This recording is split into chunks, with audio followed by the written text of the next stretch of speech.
Hello, readers of Every Word, and welcome to Every Word 365. I'm your host, Christina Munoz Madsen, and today's reading covers Mark 4 through 7. What stormy, unpredicted event in your life has you feeling panicked and fretful? Remember, Christ intends to take you to the other side safe and secure. Invite him into your boat right now and let him still your storms of life. That's from today's daily walk. So do you agree there's a lot of good info in these readings?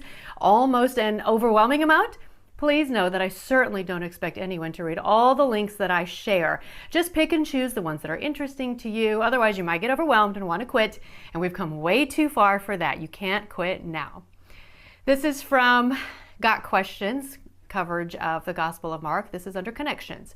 Because Mark's intended audience was the Gentiles, he does not quote as frequently from the Old Testament as Matthew, who is writing primarily to the Jews. He does not begin with a genealogy to link Jesus with the Jewish patriarchs, but begins instead with his baptism, the beginning of his earthly ministry. But even there, Mark quotes from an Old Testament prophecy regarding the messenger, John the Baptist, who would exhort the people to prepare the way for the Lord as they awaited the coming of their Messiah. Jesus does refer to the Old Testament in several passages in Mark.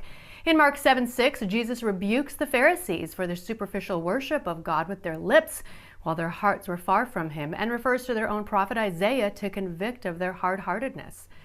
Jesus referred to another Old Testament prophecy, which was to be fulfilled that very night, as the disciples would be scattered like sheep without a shepherd when Jesus was arrested and put to death.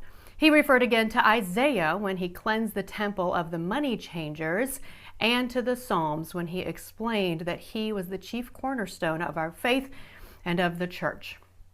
Then there's the parable of the growing seed and the mustard seed, and I'm including links to both of these from Got Questions. This is from the one on the mustard seed. So the picture painted in the parable of the mustard seed by Jesus is of the humble beginnings of the church, experiencing an explosive rate of growth.